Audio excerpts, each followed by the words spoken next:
I'm opening. We have an eye, sort of a nostril, 2 teeth. One of the teeth has a small cavity. Close call, folks, but I think we got here just in time. Presented by Maria Menounos and Kevin Undergaro. This is Anatomy of a Movie. In-depth discussions and breakdowns of various movie titles. And now that you've seen the movie, let the dissection begin.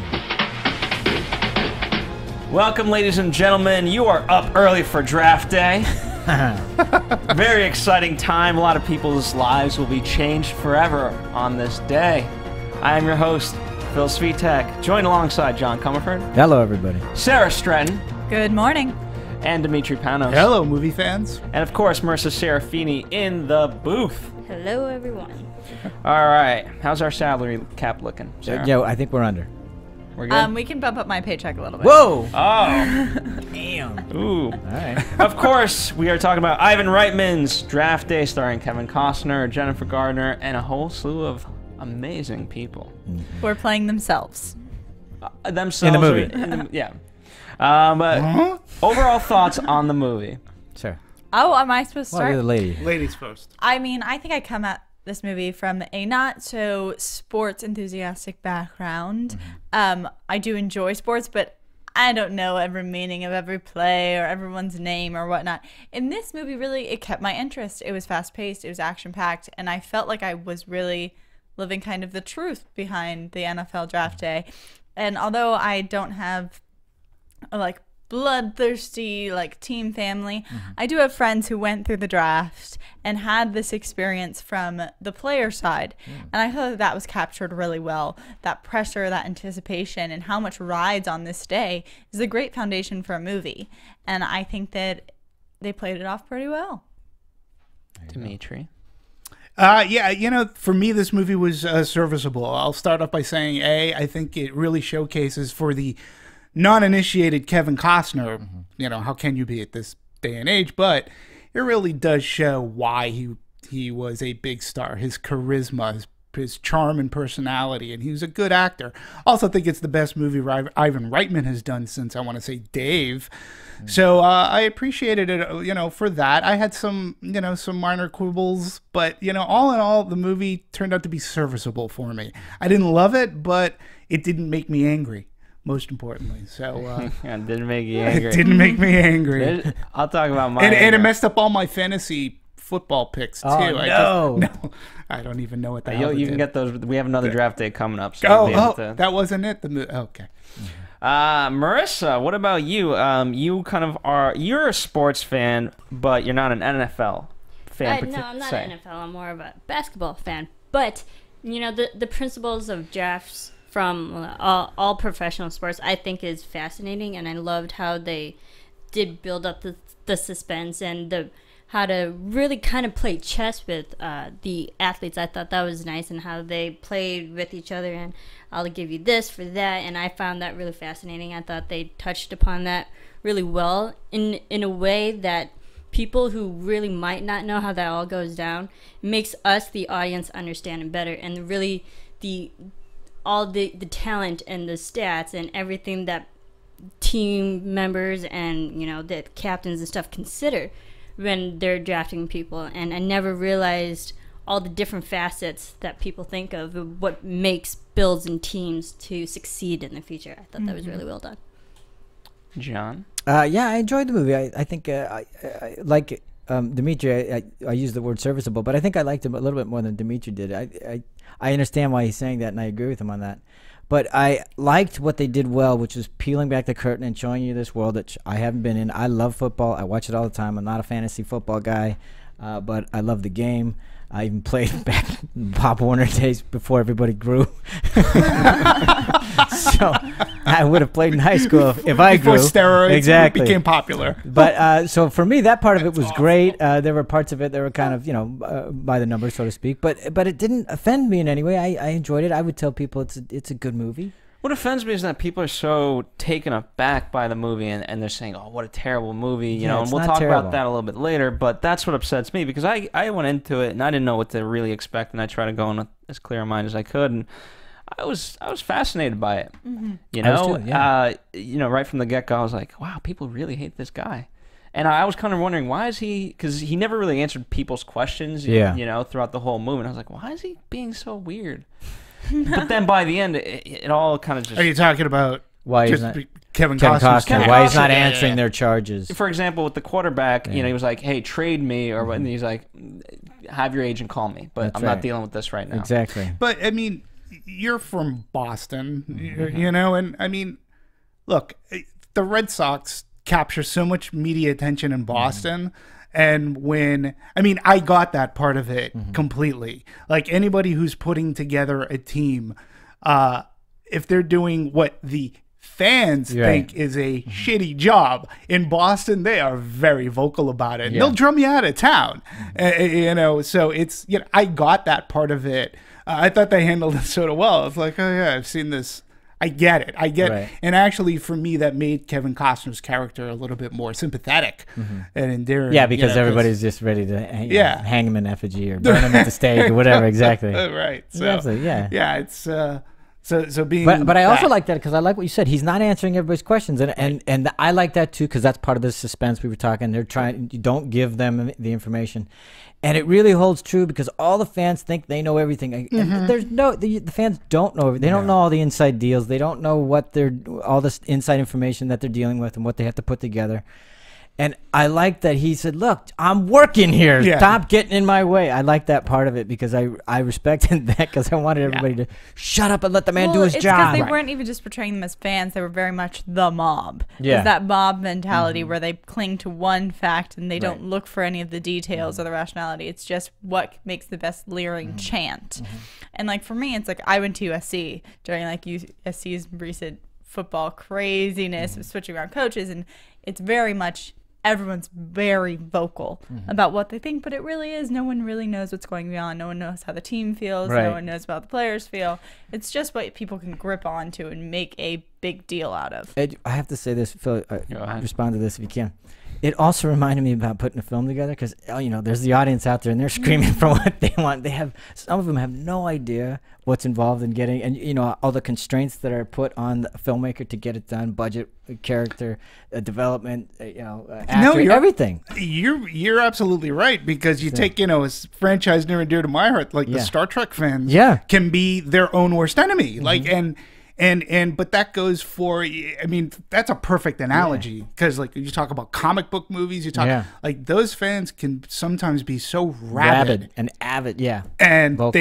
They end up getting in the way of a creative process. The creative process, and sometimes the end result. Sometimes the end result. Exactly. Yeah. So I totally that's a fantastic point. How you can. It's sports fandom. It's fandom. It is fandom. And I think they captured that part of it. And I think the analogy holds true for just about any medium, whether it be film or whatever. Because when there's an audience out there, they are voracious sometimes. And you have to, how you feed that. Yeah. And the talkbacks, too. Yeah. And it's, even it's no different. Yeah. We're doing this. We're doing talkback. So there you go. Exactly. And, they'll pull in any fact just to make it work. Yep. Now, I want to talk about the script and things like that. A lot of things changed from initially what it was supposed to be to where it got to.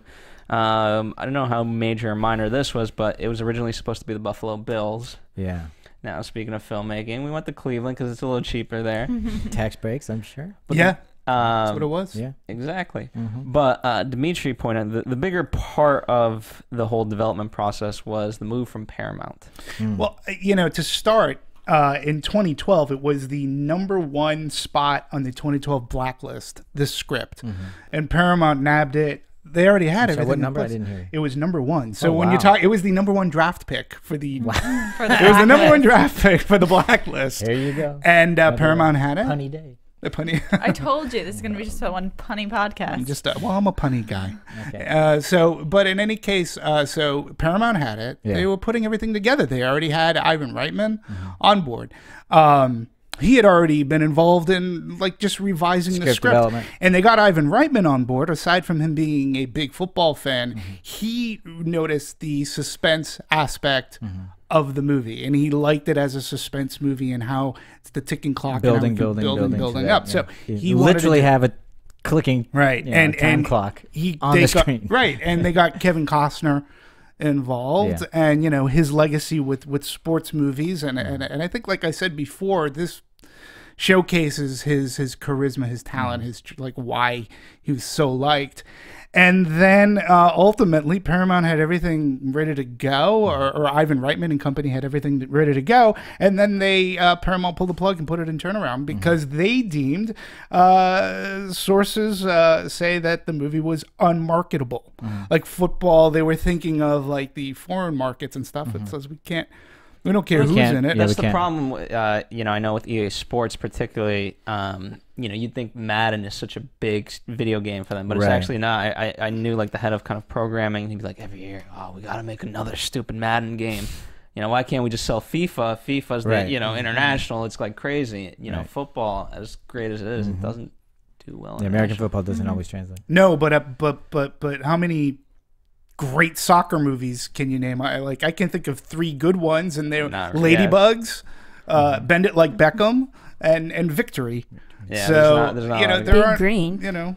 Big Green. Yeah, but that's the. I said good soccer movie. Whoa! No, I'm kidding. But but I understand. Like on one hand, I sort of kind of do understand what Paramount was thinking. On the other hand, like what were they doing? Because looking at the state of Paramount and what they've lost recently, you figured, why wouldn't you at least take a chance? It wasn't going to cost that much money.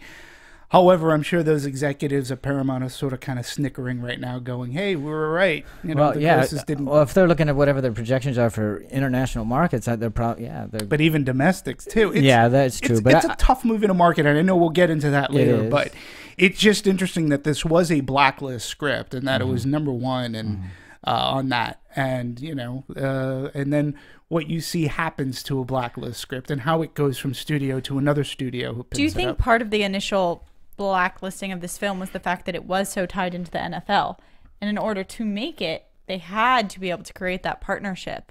I don't think I heard Ivan Reitman talk about this, and they didn't need the partnership, but it's very beneficial that they had it. Yeah, I have to say though, but seeing how much access they had and what they were able to just put on the screen, I think that really elevated it. Really this. helps the film, and if you're looking at it just as a script, and you're like, if it's a question mark whether or not the NFL is going to be a part, I could see that being a potential. Like you go back to Any Given Sunday, and they're not in the pro. I mean, they're not in the NFL. I don't know what league they're in, or I can't remember. But I remember seeing those outfits and those uniforms, and going. And every time I saw them, it weirded me out because the sharks or whatever the hell were on the helmets. Yeah, I don't understand how people are saying that there's too much NFL in it. I'm like, it just glosses it up. Glosses it up. It makes it. I thought that's what helped it. That's what made it work. I completely agree. It could have, but then again, what worked against the movie is, pardon me, Cleveland fans and Ohio people, but nobody like if you had a fictitious team, it would make more sense to me that I got to get on that team. I don't see many first-round draft picks clamoring to go to Cleveland. Like, I don't see the players like, and again, no offense, I'm just going through the history of the Cleveland Browns, and I know you have diehard fandom over there, but at the same token, nobody's going, I got to go to Cleveland. Like, I get your point, but I think in this case, if it was fictitious, you could bring that up a little more. I think, but in this case, I think with the running back Ray Jennings, he had a history. Yeah. I think with Vontae, I think it was more of his connection with Sonny Weaver Jr. And then Bo just wanted to be the number one, and he didn't care who it was. He just wanted to be number one. And in this case, because of the original trade, it happened to be. So I agree with your point, though. Not many are clamoring, but I think they made that part of it work. I also liked the switch from the Buffalo Bills to the Cleveland Browns, because I think what happened, if you know the history of the football team and how it was they absconded in the night to Baltimore. It's tragic what's happened to Cleveland because of it. But that to me just enriched it because it added that extra layer and texture to it. But I don't know that everybody would recognize that or remember it. And see, it's like for me, I don't know a lot about the Buffalo Bills or the Cleveland Browns, like their history, how their franchises are run. I don't know much. But for me, having that layer of NFL added to the realism of the film, because although I might not know everything, at least I can recognize what's going on. And I just felt like what they were able to show on screen between the stadiums, the teams, the colors, the players involved, to me just added to the heighten. It added to the excitement, and it was very much like a visual spectacle. I remember like heading into this film in the first like couple scenes, I was like, oh, it's like a sports movie, but it has like a superhero, like flash flair It's to like a it. sports movie. As I was talking to Phil, I haven't seen so much split screen since the Boston Strangler. Oh, yeah. I mean, there was a lot of split screen in the movie, and it didn't deter. Well, But at least they did it in a fun way. And you're right. Like if you're going to do a movie, you know, it's if you're able to get whatever it be, whether it's the NFL, the MLB, or whatever, like the movie Fever Pitch, which is a movie, you know, about the Boston Red Sox. If the MLB didn't sanction this, and for them to film there, that'd have been tough. It would be really tough. So, you know, incorporating the realism and talking to this, you know, having the Seattle Seahawks or whatever, you know, that's fine. But I will say, MLB's non-involvement in, say, the movie like The Natural doesn't make that movie any less. No, I it mean, doesn't. you know, But what helps it is it's a period piece, and because you're transported by time, you're much more easier transported in location. You know, as we're talking about the NFL, I can't 100% verify it, but John has arguments to support it. Robert Kraft of you know, the Patriots, he was kind of instrumental in making this NFL deal, you know, and bringing the NFL to the movie, and which amazes me because they're the Patriots. Apart from one Tom Brady line, you're not really talking about the Patriots at all in this movie. And he's known for that. He's quite selfless in a lot of things that he does, and that are good for the league, that he doesn't really get any specific quid pro quo for. But that's who he is. Yeah. But you were talking about my arguments about why they did it? Well, that was your argument. Oh, but I was known for that. Yeah, he is known for that. But I thought it was a very strategic move by the NFL because, you know, they're on an offensive campaign, if you pardon the pun, to help, you know, their tarnished reputation about, you know, concussions and not, you know, when did they know and all that kind of stuff. So here they have this glitzy, you know, very fan-friendly and very NFL-friendly movie. I mean, and they look great. They look great, and it's funny because I feel like a lot of the negative aspects of the NFL or of their decision making was put on the newscasters. Yeah, like there were a few lines thrown out there, so it was brought to the attention of the audience in the very beginning. I remember too being like, "Oh, well, he was in a brawl or something, exactly, but it's fine. Aggravated assault, nothing bad." I thought it was funny that while in an NFL film, those motivations were put to the news and to the media, right? And then you have the representative of the NFL or starring character looking for the actual good character. Exactly, because it's all about character. And I'm going, what? The NFL is now about character? Right. But that's, you know, it's like, wow, this is really... The media is the one who... Well, but our main character wants to field the team. It's all about character. And I'm going, okay, now they are. Yeah. I mean, that's just the problem with it. Just sports fans in general, you know, why are you looking up to people who, you know, unfortunately, like, they're not meant to be role models in that sort of way off the field. Like, they're great sport. They've been bred to be great at this sport, not necessarily off the field to be loving husbands. And you know what I mean? Like, that's not their role. But it's funny because... Actually, though, it's... I mean, I sort of kind of argue against that. That's because you're Greek. Because that was the whole point, to be, you know, you're supposed to be the model citizen. But you have to remember the history of football is Paul Brown, the coach of the Browns. He did look for men of character, and they did want guys and men to be solid citizens and all that other stuff. So they actually, in the beginnings of the games, well, I shouldn't say the beginning, because in the beginnings they didn't care. But then at some point when they were trying to create teams, Paul Brown, Hallis, all those guys, they wanted really tough guys, but they also wanted them, they didn't want them to get in any trouble. They didn't want them to have, because they also didn't want distractions. Let's face it, some of it was self-serving.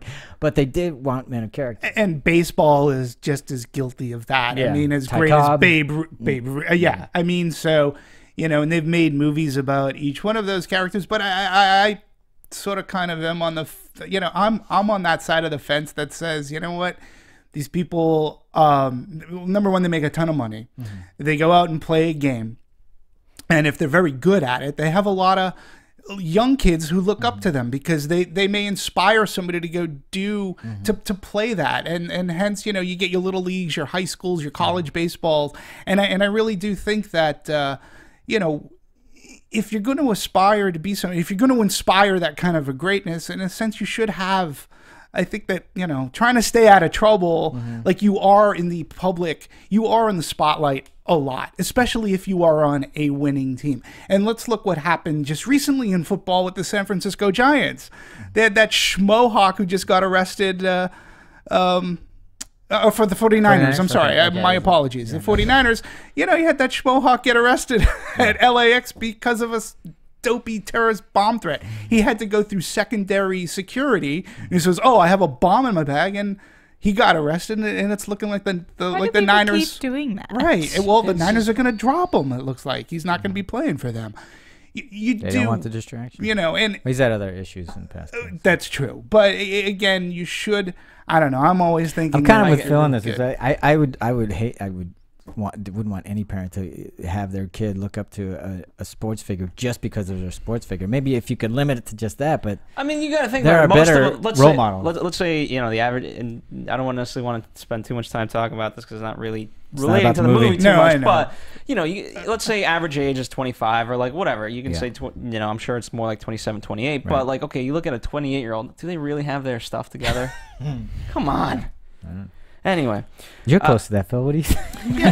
But you look at somebody like but some people. I would just one say because I'll make an example in it, and for you Red Sox fans, you're gonna hate me for this because I can pick, but I'm gonna go with Derek Jeter. Sure. Okay, Derek Jeter has anybody Sterling who follows a sterling reputation, but he's had his stable of women, but he has a sterling reputation, and he's somebody that people can look up to, and I'll go back to Freddie Lynn and Jim Rice and the rest, but I think that it is important that you cultivate that sort of kind of thing if you want the sport to grow. You just got to pick the right.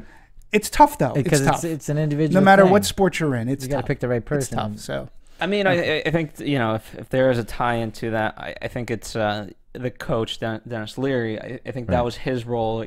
As a coach, you kind of obviously have to teach them the plays, but ultimately also character on and off the even field. still, his character didn't seem to be. He seemed to be less about character than about winning and stuff like that. It's all about the ring. If he showed that ring one more time, well, wanted to Caligula but for him. me, because the main character's real. Well, this is interesting. The main character's real driving force was building a team of character. Right. That's why it's for me. It's pertinent to this discussion because that's the whole arc of the movie for him. He wants to put together the team he wants to put together. Yeah. Well, speaking about that, it is a sports movie, but it isn't a sports movie. So structurally, I kind of want to go through some of the stuff that make it a sports movie and some of the stuff that don't make it a sports movie. Obviously, when it's all about football, so that check there. Draft day. It is named Draft Day. But one of the biggest things is the fact that, and they solve it well for me, but it's the fact that, based on everything that happens in this, 24 hours, we don't know how that's going to fully affect, this 1 year. Like, do they win the Super Bowl now? Yeah, you don't know. Where's the culmination of that work, so to speak? And that's I think they have a solution for it, and I like it, but I want to, before we get there, I want to talk Well, that's about typically why you'd see it in a sports movie if this was a typical sports movie, and it's not. But yeah, that's the one thing that I think a lot of people are upset by, or that I should say wanted, was the fruition, the final. Well, I think you would. What was the term? Fruits of their labor. We don't see We don't see the fruits of his labor.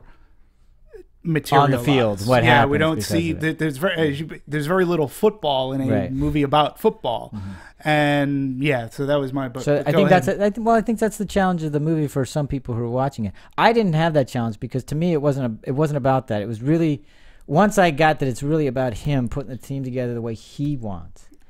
That for me, go ahead. I agree that it was more about the team than about the player. I think if you wanted some culmination of this is how he really created some star football team, then you would have had him pick Vontae, and then it would have been celebration, flash forward. Train. Look at Vontae's made what he's done for this team. It wouldn't have included any of the other players.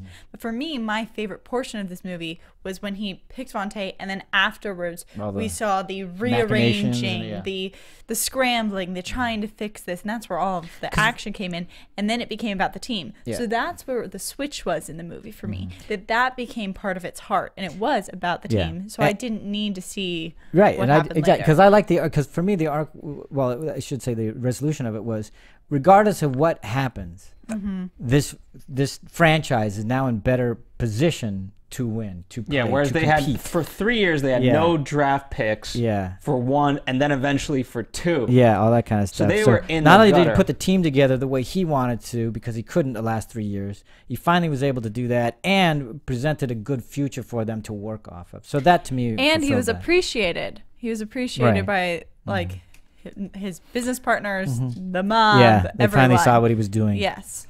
Yeah, and to me, one of the things that makes me go say this is a great sports movie is the fact that there was none of that payoff. Because to me, if you're going to have a sports movie, it's very important to see. Look, it's why Moneyball succeeded, and this one not so much.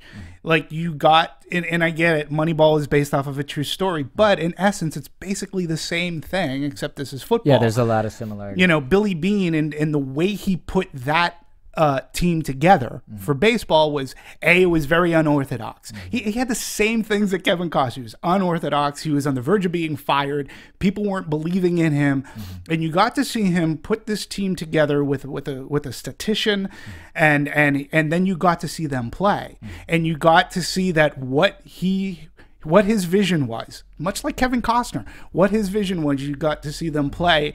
And even though I knew what the outcome was going to be in Moneyball, I still got wrapped up in the suspense. I still got wrapped up in the whole thing. You know, you want to use another movie. I mean, like Jerry Maguire is another movie. I mean, sort of a sports movie, deals with an agent trying to get a football player. But you see like that Jerry Maguire, not only does it paid off in dividends. I mean, but I can say that's kind of why I liked this movie, because I've seen that movie many times. I've never been behind the scenes and seen all the machinations and that, although I did see some of it in Moneyball, and that obviously would be a different movie to do that, because it would be, okay, we drafted Vontae, let's train with the team. The team comes together, they start playing, they win the Super Bowl. That's so. And then how many he times was have you but they don't have to win the right, Super Bowl. but this is draft day. No, it's I get a that. day, and so that part I liked because I had seen that. Here's what I like, and I think Sarah is actually going to back, and I'm going to say John too, and we'll find out whether Demetri. But you know, typically in sports movies, at least for me, you know, you have the team united, and then you're going off against other people. Now here he's going off against everybody, other teams, and everybody's against him. And one of the themes of the movie, right? It's in that 24-hour period. So it, you know, obviously football isn't 24 hours, but it kind of resembles. You know, in that sense, you know, making plays and things like that. Yeah, because he's building a team as he goes during the day. Exactly, and you know, the whole, for me, the culmination of the kind of resonating thing was slowing down moments. Like, hey, what do great players do?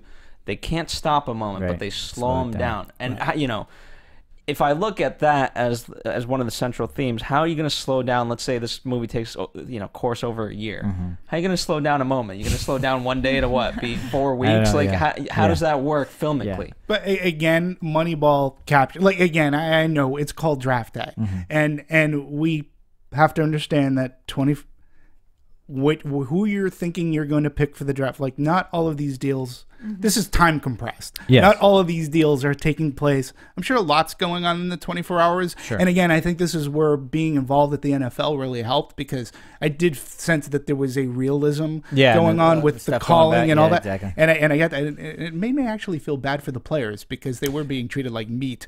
They are at that moment. They are. They're commodities. But you know that these deals are taking place like months in advance. Like after the football season, after the Super Bowl is done, like people are already starting to like try to position themselves. So I get the time. But it doesn't matter. But here's the thing: it's like you know, it's like the last moments of any kind of trade deadline. I know this from soccer is when the most deals happen, because it's like, what, you screwed me over? Like we had this deal for months, and you. That's the whole point. Yeah. again, my only thing, if there was a little bit to see, I don't care if it was like, you know, in the end credits, like there was like some quick time compressed thing that maybe showed them go to the playoffs or something. I don't need to see them win the Super Bowl. You know, we just like to see, like on paper, they look great. That's great. See, I didn't need as much as all that. I didn't need so much forward showing. What I did want is that draft day ended in a very nice little bow where everyone was happy, and it didn't proceed to show that there was still more work to do. It seemed like everything got wrapped up, and so I would have wanted it to say like, this is the end of the day, but there's still so much. Like, we still have to train. We still have to. You finally get a breather, and then the last line is, what next, or, you know, what next or whatever, because they realize, oh, we got a whole season. That was the only thing I wanted, because draft day is looked at as just like the short amount of time. Is I wanted to show that you've done step 1. Right. Now you have In step a mile. 2, 3, 4, 5 to make a team that then gets to the playoffs. But I didn't need the absolute forward of like a ring or playoffs. I just wanted to show that this was a stepping stone. But that's I think this movie. panel here clearly says one of the challenges of this movie. It's some people think of it as a sports movie completely, and they go, "Where are my sports?" And some people are going, "Yeah, but I didn't see that thing. I didn't see the fruits of their labors and stuff." So I think that's the challenge of the script as well. You know, and it's funny, Sarah, you brought up something that we were talking about just before we went into this. One of the criticisms, I think you have it written down there. Yeah. It's like, which I found, share it with everybody, because it was one of the, and it talked about it wrapping up so neatly. Did you want to read it? Because it was great. Yeah, because you did it so eloquently. Before, and it's one of the criticisms of the movie. It relies too heavily on sort of by the numbers storytelling only a statistician could love, is what a film critic wrote. And I don't necessarily think that's a bad thing in this day and age. You know, every now and then, it's not bad for a movie to wrap itself up and hey, here's a package. I hope you had a good time. Yeah. There's only 3 ways a movie can go. It can either end happy, it can either end sad, or it can end ironically. And for a sports movie, it's either win, lose, tie, depending on the sport. I mean, you know, if you're making a sports movie, that's how it's going to end. And it's how you or the characters, you know, deal with that and cope with that. But and in this case, he won against his adversaries, the other GMs. Right. And I didn't care that it tied up in these. I actually appreciated that in this movie. I was like, that's something to be said. I mean, I think that if this is a game, it's a game he's playing against the world, and I understand that he won the respect and he won in that sense. But I think it would just be more of an interesting perspective to show that in the end they all do have to work together, and he has to do his job for other people to be able to do their jobs, and I wanted to see that progression. So they did try to show that, because he did start to work with the coach a little bit and include him a little bit, so there was a little bit of that, but I understand what you're saying. For me, the ending nicely and having it wrapped up in a bow, I wasn't offended by it. I get, you know, it was fine. I just think it was done a little too easily. I think that's what people, it's like, oh, that's it. I think that's why people have a hard time. And mom, but she's pregnant. Exactly, that kind of thing. Oh, yeah. It was kind of, it felt like an add-on, and it honestly felt like, look, we have to do something to his character to flesh it out a little bit. Let's give him the girlfriend who gets pregnant, and let's try to wrap that up with the mom and the dad, and it just felt a little convenient. And one big hug. Yeah, and I just think if they had spent more time with that, and it made that a little bit more, well, not as convenient. It would have been played a lot better. That's all. But it didn't really bother me. I agree that it was okay that it ended fine. It just played very safe. Yeah. And again, so what? I mean, as long as you were entertained, who cares? Yeah. You walked out happy. Then fine. The way it doesn't they have did to be an Oscar caliber.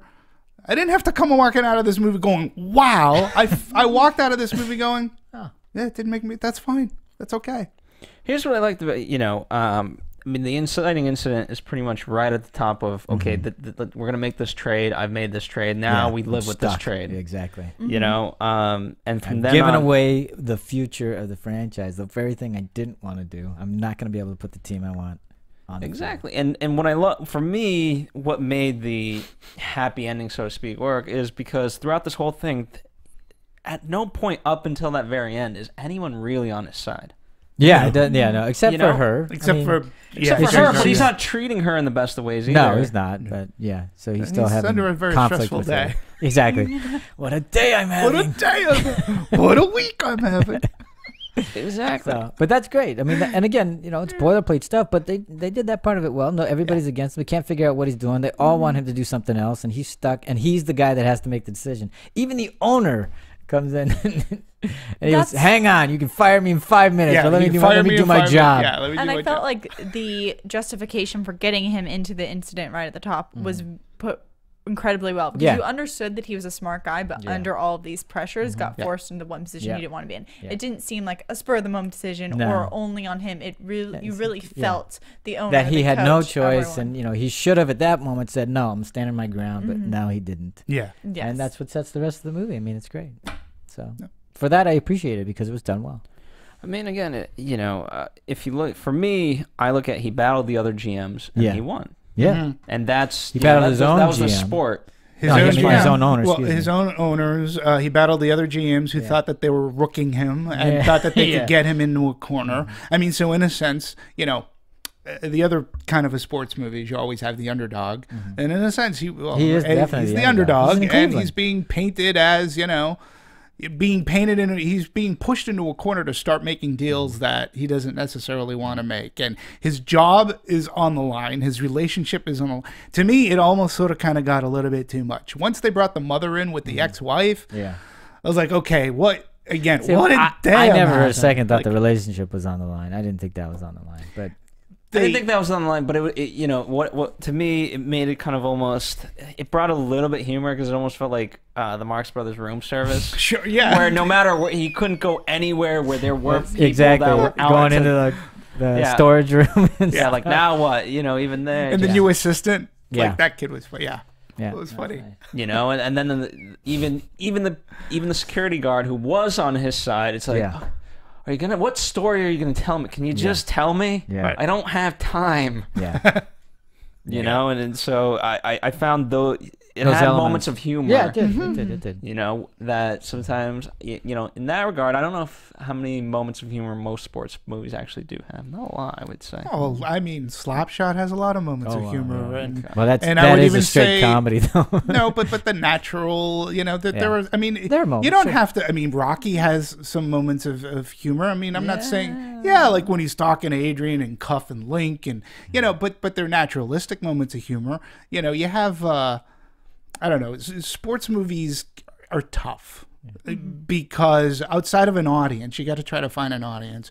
Again, like there's only one of a couple of ways it's going to end, and how do you keep on doing it where it's not cliche anymore? You know, and I think we've run the gambit. And again, if you want to look at Draft Day as being a different take of a sports movie, that's fine. You know, and again, I didn't hate the movie for the most part. I think it works as a commercial film, and I think Ivan Reitman deftly handles the directing duties, because he does sort of kind of fall back to his sweet spot, which is, I gotta wrap this up. I gotta make this a good movie. I have to make this movie. I want to try to make it a crossover. I want everybody to like this movie. I want men, women to enjoy this, and that sort of kind of in his day, that was his sweet spot in doing. So I think he was back in form with this one. Now, you say that, he did a good job appealing to everybody. Did he maybe not appeal to the football? Because, with Marvel, as great as Marvel is, they appeal to the comic book fan base first, and it grows out from there.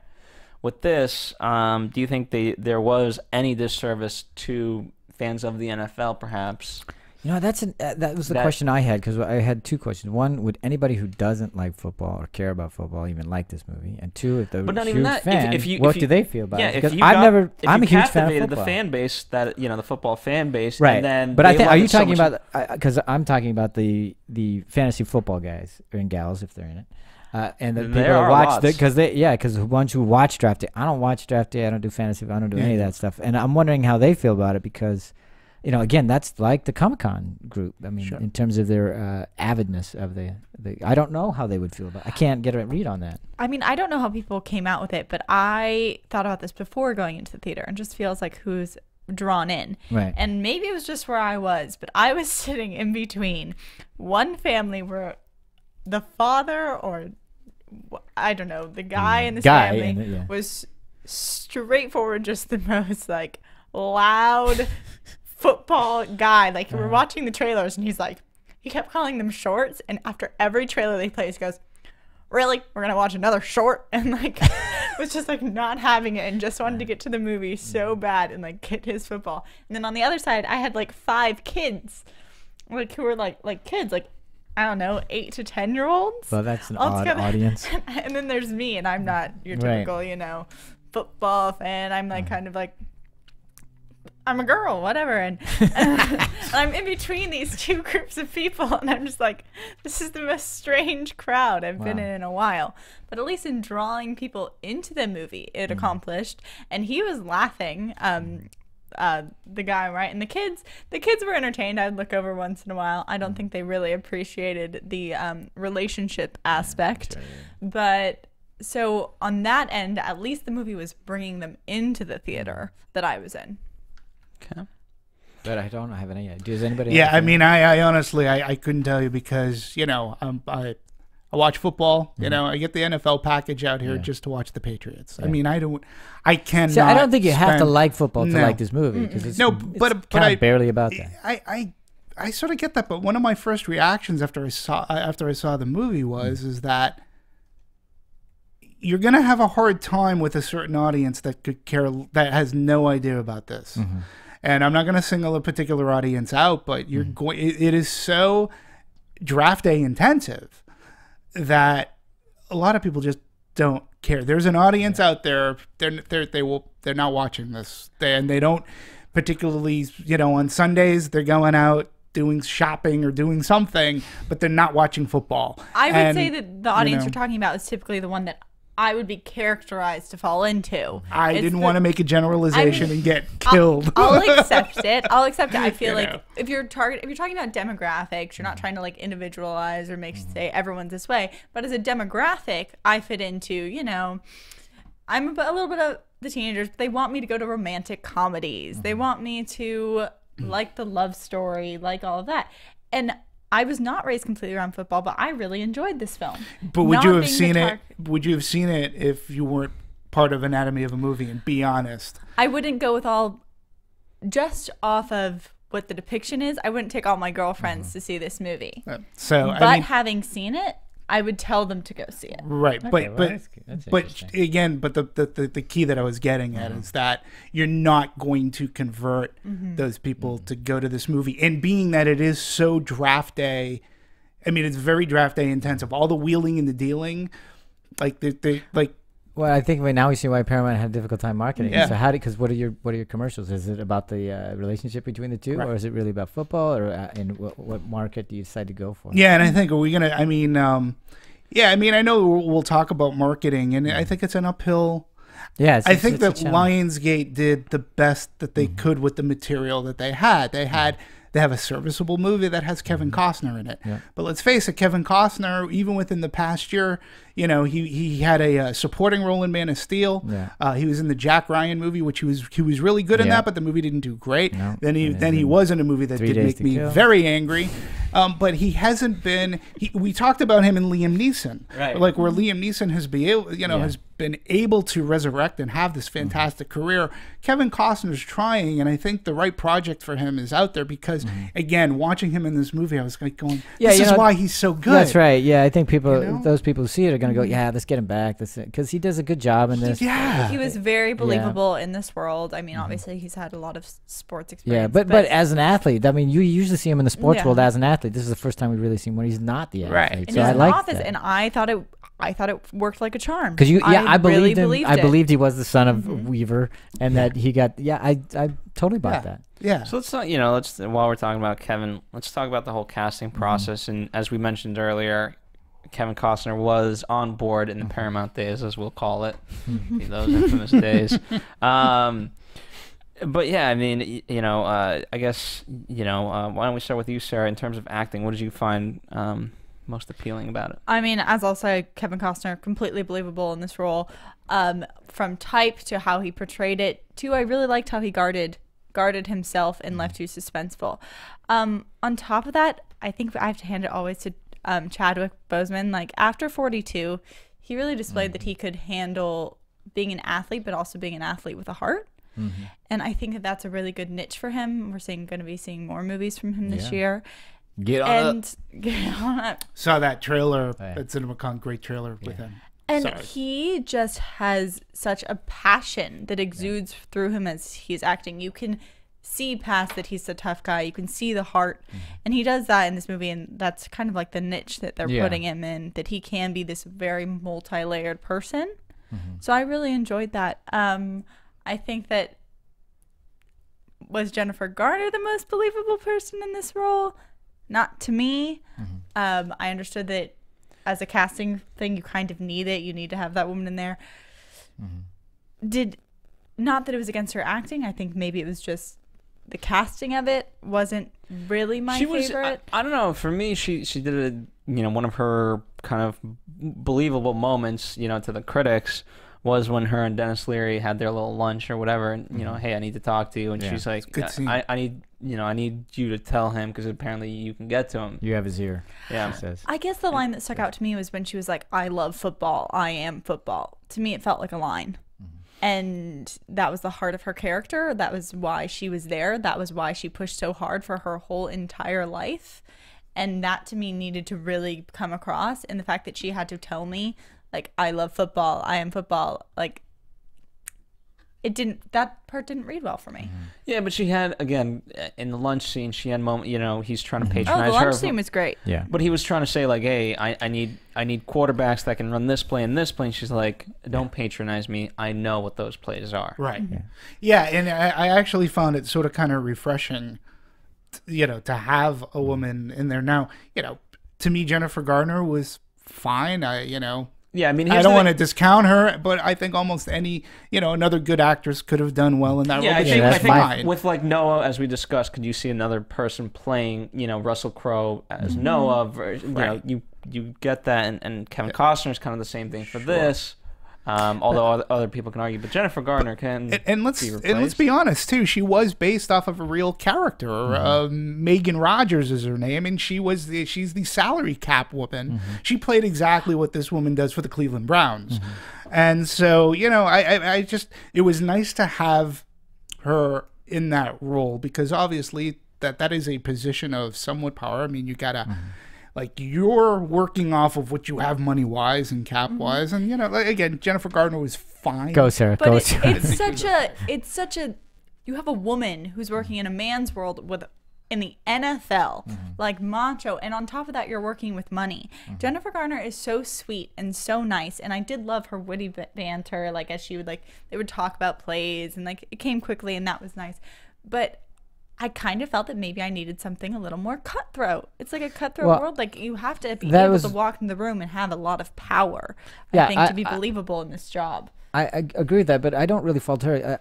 Because I think that they didn't give her enough to do. Because the scenes that you're talking about, Phil, and the ones that you had mentioned, Demetri, I agree with it. I thought you handled those really well. I liked her in those scenes. And don't forget the scene where where Dennis Leary like lights the thing on fire, and she comes into the room. Like, So she has some of that stuff, but what happens is I think it gets really inconsistent, because then she's relegated to this really supportive role where it's all about, you can do this and follow your heart. Well, and it's really that. And I understand that she has to do that because he's the maker. Intern, but she lost her edge when and it just went. And I was going, why are they giving her these lines? That line you're talking about, I'm going, okay, I just felt like they fell down on that part of it.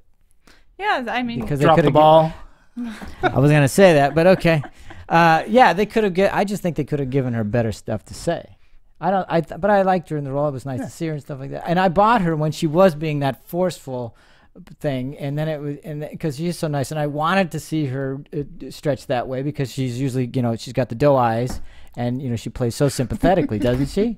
Yeah, you want to be able to see her fight. Exactly. Well, she's done it before. Like, she's played some badass characters. Yeah, and I don't know. I thought there was enough, because she had to be endearing too. She had to nurture the relationship, and it's just with the whole pregnancy thing that comes out, there had to be something. The good news for me is that another moment was when the guy took advantage of the intern, right? And she says, that's not his job. Yeah. So go get back in the war room. But see, that's why I wanted her to just tear that guy a new one. And have everybody. But you know what? Okay, but he's again, I don't know how many females necessarily watch the movie, but you know what? It's kind of refreshing, because that's what a guy would do, and you know what? That's also bad behavior. Yeah. And so I'm glad there's someone within with this some semblance of Yeah, and decency. I guess I agree. I just wanted her to be much more forceful in that sense. Like that's how you get. I don't mean to suggest that she should have screamed and yelled and everything, but I wanted her to verbally, in a very professional way, say, "You have overstepped the line here, and do not do that to my intern ever again." I wanted her to put him in his place. And I do sort it of in such got way that as though. Yeah, but without it just being too said. soft for me. But It's too soft. All right, so, well, And then we're torn apart. Go ahead. I feel like we've Dennis touched on a lot of Leary. Let's cast. talk about Dennis Leary. Oh, and his ring. yeah, we're going to talk about Dennis Leary or The Ring, because I think The Ring should be up for a supporting role as well. Yeah. I mean, like how high? Like just hang the title over everything. I mean, I thought. I get his frustrations. He wasn't getting any answers, and from his perspective, he wanted to work. He wanted to be part of the team, in the sense that he wanted to work with Sonny in this big day, and he was just not in the loop. Right. I get his frustration, but again, I felt the same way I felt about her and the dialogue that they gave him. As I go, this pretty boilerplate dialogue again. It's like, Yeah, and that I don't disagree with at all. But the other thing is they sort of kind of set him up as not being great anyways. They because set him up to be kind of like a villain, like someone that you can't really control this team anyway, and you only want, like with the whole rookie ordeal, it was like You're a they bad made coach. it seem that you can't coach and you only need people who already can do their job. Well, and he only if memory serves too, the ring that he won that he so touts, it was a team that he inherited. Yeah, he exactly. came in He like didn't build halfway. it. He didn't really build it. He didn't do just anything. babysat them. And it's funny that we talk about, again, it's so much like Moneyball. It's like the person picking the team doesn't necessarily have to talk to the coach or whatever, but you can understand a coach's frustration, and that you would think that That's he why would be part of Parcells it. always wanted to be GM and coach. Right. So, but I like Dennis Leary. I think, especially coming from Boston, the guy who's funny as hell, and I always wanted to, see him succeed, and I like his attitude. This movie, for me, it was sort of boilerplate. It was sort of like, But as much as, for me, what's great about each of their performances is, despite whatever they may have on the page, and again, I think it's, if nothing else, I think it's at the very least above average, because I've seen performance, lines that just and the actors, God bless them, they try to do what they can, but they just can't. Because Good point. But these guys, again, if you want to argue the merits of the words that they were given, they really took and ran with them as to the best that they could. I would agree with that. I think they did as good as they were. I mean, they took what they got and they did the best they could. I mean, I had issues with what they got. I'm just gonna say it's a word that I've thrown out already. Everybody was serviceable. Yeah. Kevin Costner really anchored everybody, and I thought he was the one that really stood out, and everybody else was fine. Like I couldn't necessarily point to any one person and say, ugh. Like nobody made me do that, but everybody was serviceable. I did like a few moments that Frank Langella had, just because. And I liked a few moments that Josh Pence had, who played Bo Callahan. Oh. I thought that he didn't say much, and I didn't like him. Oh, right, that's true. Throughout the whole film, and I don't think that was just by everything that was said behind his back. I feel like just he captured it very well in his body language of the film, because he really only said like yes and no. I don't know about you guys, but I couldn't get over Kanye West. Like Kanye West. No, P. Diddy. I'm sorry, I beg your pardon. P. Diddy. Beg your pardon. I was like Kanye West. Yeah, exactly. Kanye West was Yeah, now I'm gonna get letters. Are you upset that Kanye West? Was Yeah. not in the movie? No, I'm saying Kanye West would have better job. But P. Diddy, I was like, what? I don't know, just. You knew who it was. Like Yeah, he it's like, overshadowed. it was he was just the that person PD that you. pretend. Oh, that's nobody's mentioning right now. I forget his Smallville. What the hell? Tom Welling. I was like, who the hell? Yeah, I was like, wait, he looks familiar. I'm like, that's Smallville. Hey, Smallville. Who are we talking about? I don't know. Tom Welling was the quarterback. Guy. Andrew Ryan Drew. Whatever it is. Ryan. Thank you. And like he wasn't in the movie a lot, and to me it almost seemed like maybe some of his scenes may have been cut out. Yeah. But it just took me a couple of surprise. Aaron to Foster did a figure good out. job. He played him. Well, he didn't play himself, but he's a football player. So. Who was that? I'm sorry. The Aaron Foster. He played the other, the running back that they were. Sure. I like Terry Crews. Terry Crews is fun to watch, anyways. Very he was the fun. Yeah, and Frank Langella played a great. He, in a sense, was almost the villain because he was he was coming back for blood. And when he was at the draft day and they didn't, like, even when they're looking at the thing, they're going, oh. Okay, and he has to go and he throws the shit. You're like, oh, Kevin Costner is in so much trouble right now. He keeps the shades on. He kept the shades all the time. Never takes them off. Are you threatening to fire me right now? Yeah. Does anybody know any specific, like, why some of these casting choices were made? I couldn't. I don't. No, like how everyone got involved is what I'm saying. I don't have info on that. The most that I know about is going to be Chadwick Boseman, and that was basically they found him after 42. Sure, yeah. And that was. I know that he was recognized for his athletic performance and that he could do that. He had in this one I liked him because they built him up. He just showed so much personality. Even just I don't know, if it was costuming or his choice with the phone, brass knuckle phone. Brass knuckle phone, the tattoos, the mohawk, like at gymnastics with his nephew. It was they gave him really a nice setup to like play in. Yeah, so I thought he did really well in the moments of like when he said like, watch the tape, watch what happens after. Why? What am I looking for? Just watch. What I liked is they gave us a lot of hints or a lot of like lead ups, like watch the tape or wait, they have the security guard who's like, oh, look further. But they always kind of differentiated a little bit. Also, even when they were talking about how they went through the playbooks with the $100 bills on the back. Right. There was very stereotypical ways to handle these, where one, with Vontae's watching the tapes, it could have been like, oh, his teammates didn't high-five him at all after he was sacked. But they kind of went a roundabout way where it ended up showing Vontae's character being expelled for giving the ball his sister. Like, that was different. I didn't expect that. I thought it was just going to be completely slamming down Bo, and instead of raising Vontae's appeal. And then with the $100 bill, how they added in that the person who was different and sent the $100 bill back wasn't Vontae, which I felt like was going to be very predictable, just putting them next to each other, but instead was the quarterback they already had. Like, all of those little switches to me were surprising, because I think it's very easy you always just want to put two people next to each other, and they were adding the different components of the team. So I really enjoyed that about this film. Yeah, I did too. Yeah. So let's talk about the man who helmed this, Ivan Reitman. And Demetri's got a good story. Space Jam? Or I assume it's a good story. No, because I didn't actually hear it quite no, yet. It's not. No, well, no, it's not. It's I thought they because showed of the shirt, it was going to go to a Space Jam or something. No, well, Space Jam is basketball, and this but is I wore this because of but I wore it because of draft day, and it's football. He's wearing a football jersey with Tasmanian Devil and Bugs Bunny for those of you who are listening. It's draft day. So, I got to see draft day at CinemaCon right now. I think we're about a month ago. Lionsgate showed it, and they had a cocktail party, which I was very pleased and honored that I was invited to go to and attend.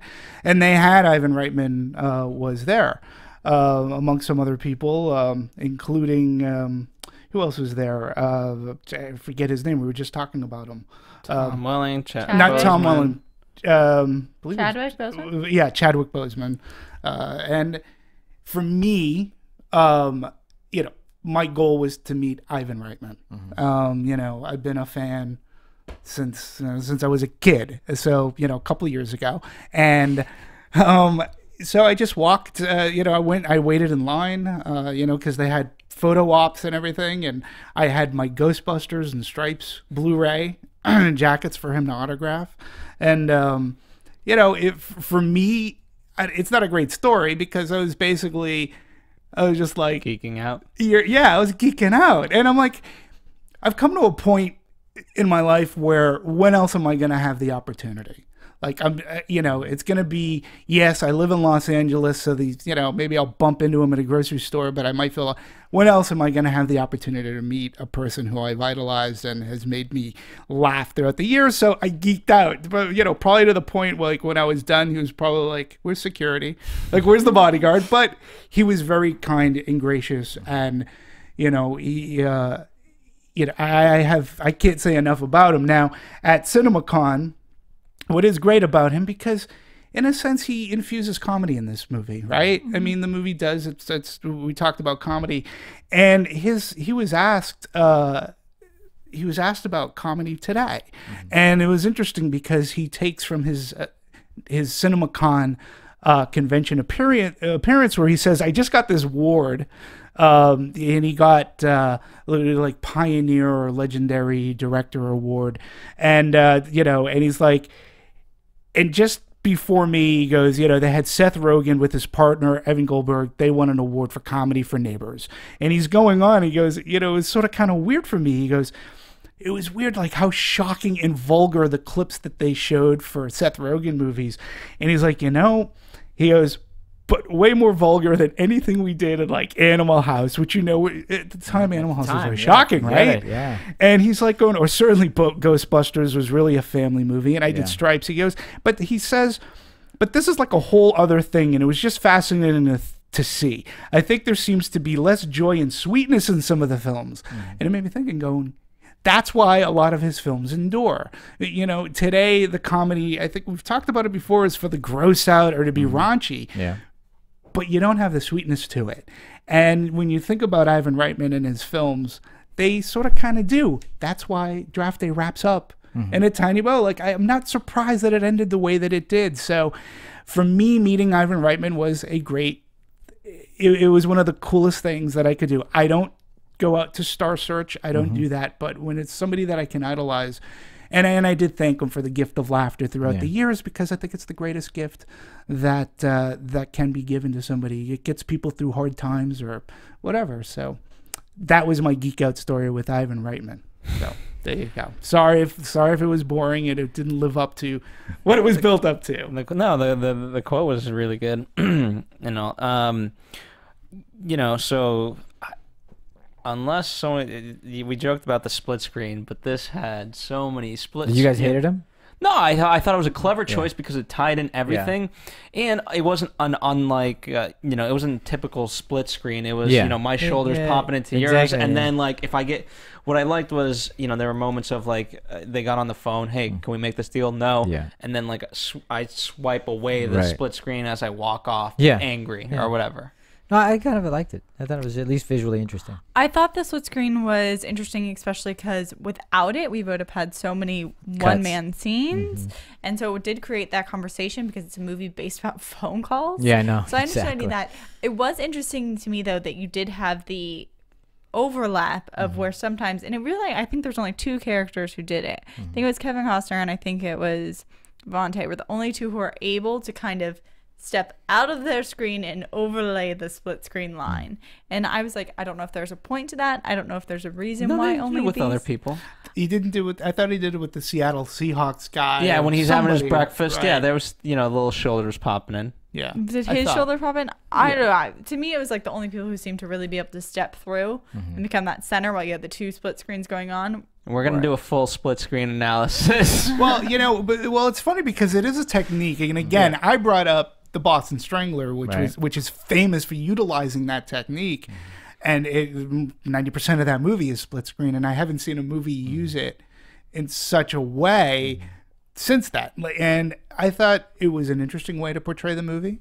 It made me wonder, we were talking beforehand, like, did they do it? Like, I was wondering about the overlapping because, like, did they actually film the two people together and then add a frame or something? Because it almost seemed that. And you brought up comic bookish early on. Earlier, yes. Yeah, and it sort of had that paneling done. But then again, it also. Yeah, but then they would start here, and then you move over. And then they move over here, and then they would do what I refer to the Lucas Star Wars wipe, where it would either go this way or up or down or So listen, Ivan Reitman, technically, I thought if you're going to keep a movie about phone calls, outside of the conversation, otherwise it's just a bunch of cuts. Yeah, steady. Well, Coppola's the conversation. How are you going to make this suspenseful in today's?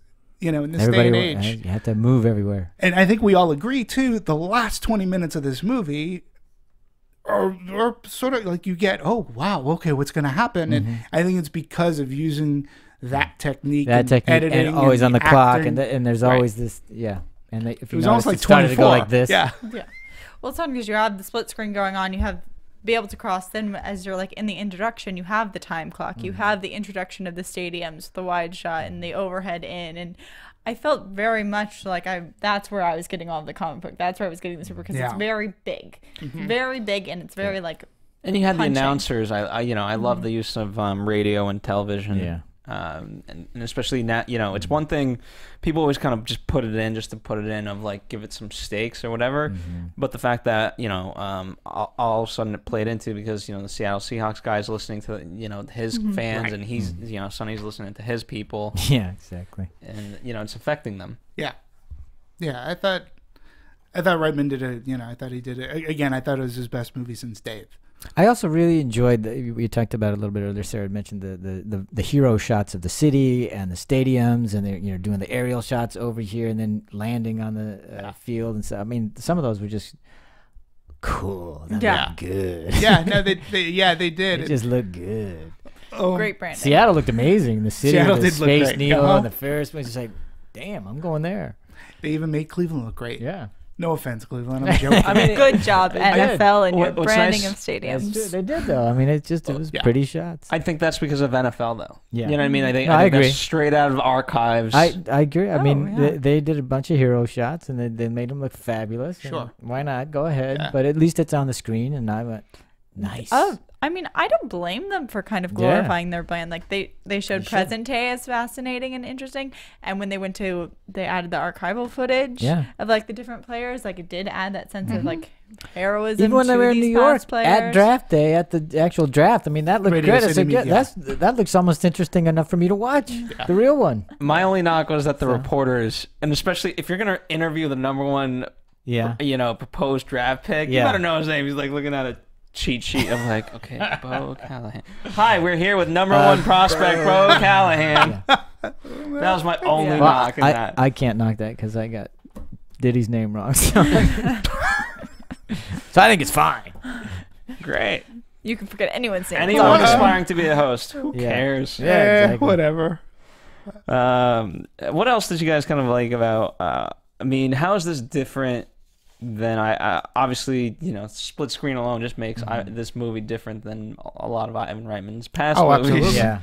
But what else kind of that might be the same or different? Well, for you I mean, guys? usually he plays on a much bigger scale, landscape, shall we say. I mean, we're almost technically in two buildings. We're in the pretty Cleveland offices, and we're in the the New York draft day, and we go around a little bit more, but we're in those things for a lot of the movie, and I was okay with it.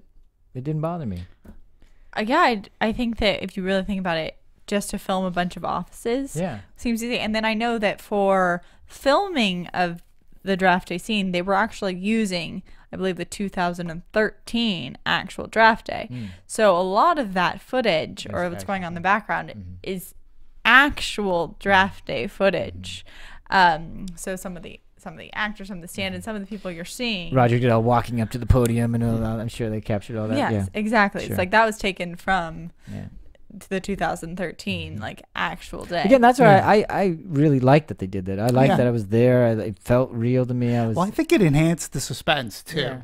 You know, I mean, so, and we were talking about Ivan Reitman, and I do think that, like, when you look at the movies this guy's done outside of, like, Stripes, Meatballs, and Ghostbusters and such, you know, he also did Kindergarten Cop.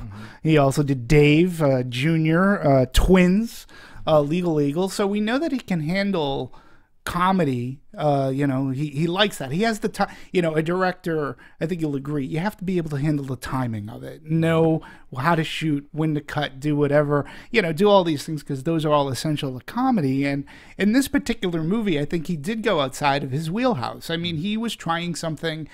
This isn't a straight out comedy. No, yeah, I and would agree and with you. even It's to not. his admission, he looked at this as a suspense film, and he wanted to build on that. And you had the ticking clock, and I think he accomplished it while still having some comedic moments in it. So yeah, I mean, it does look, if you compare it to his other movies, it does have a different look. But that's, hey, he's at a point in his life when, hey, I can, you know, it's fun for me to experiment, and I can do something different. And in some ways, you know, not that this was the point of the movie, but in some ways you can laugh about, we're talking about the guy going up to the podium, the formality of all of this. Yes. I mean, in essence, it could be done in Yeah. one room. No, I agree. Everybody deliberating and just get on with it. As opposed, but it's made. You're on the clock. It's a holiday. And it's now all this pomp and circumstance surrounding it. They've built this hype as they build the hype of the show. I mean, the games that they play. I mean, it's the draft. The draft used to be nothing like this. And in some sense, that's Televise frustration it. for What? Kevin Costner of I just want to pick my team, and he has to get through this formality of it that's just been built up in the weirdest of ways. Yeah. So I find that humorous. It was very about humorous, but it was also fascinating to see. I went because it's on ESPN every year. Yeah. Or at least it has been for the last few years, and I always go, why do people watch? I never understood why anybody would watch because it. it's a spectacle. Or even be there. I mean, the because fans go there. And they go why there. would you go? I don't know. It's like, what do you? Because literally nothing. I mean, you get to know your team, but I'm one of those guys who go, who cares? Because they picked it. I don't have anything to do with it. I just want to see how the team plays. And those months later, right? And those fans are the same ones who dog me for going to WonderCon this weekend. It's like, hey, you watch Draft Day, that's like watching paint dry. For me, but I'm with you. I like to see the fruition they captured of it. in a way where I went, It was that exciting. might be kind of interesting. I bet if I was there, though, I'd go, why is it taking? So you're just picking a name, right? I mean, you already know who it is. I think because there's no split screen. Yeah. There's no editing to make it suspenseful. And you've already done everybody's already done all their homework, so they know what guy you want, right? Yeah. So Obviously not. suspense? According to Well, this, I know that's my point. Is that they made possibility. this thing suspenseful, and I'm going, how could that really be that suspenseful in real life? Because they've one all done their decision homework. can- Okay, if they take that guy, I'm going to take this guy. I mean, it's all done. Yeah. But this movie made that interesting. Yeah, I think so. And, just going back to the fans, I thought there was a really cool scene. It was right at the very beginning as Costner's driving to the stadium. And he's listening to the talk radio. He's listening to talk radio, which, again... We're going to kill you, Sonny! We're going to kill you, Sonny. It's like, you better pick... And that's about right. They captured that really well. They captured that, to a T. Yeah. So, and I don't know and why him anybody shutting in it his off. position would even listen to it.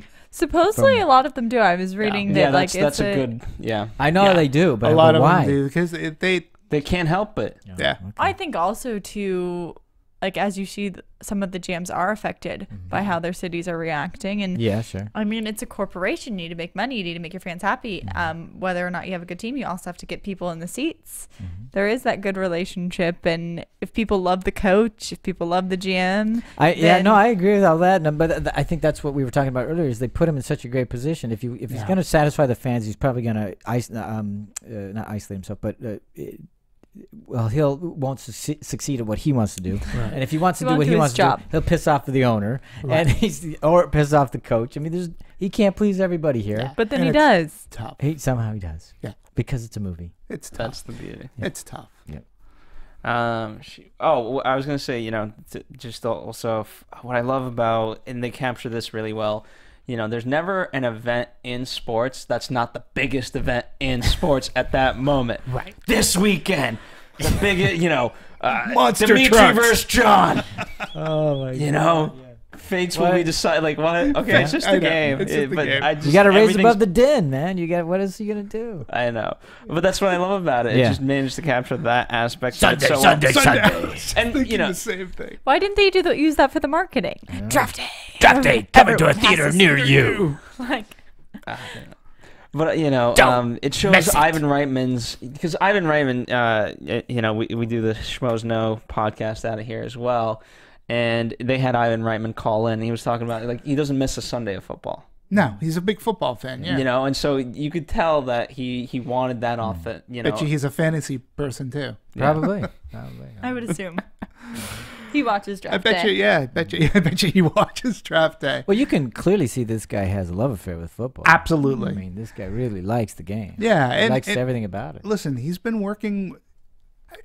Fair to say, we would just say I'm out of my depth saying that this might have been a passion project for him. I mean, he I think it stayed is. on It board, seems like it would be. even when it was in turnaround. Yeah. He didn't stay away from the project. He stuck with it, and Kevin Costner stuck with it as well. And I think for all of them too, in one way, shape, or form.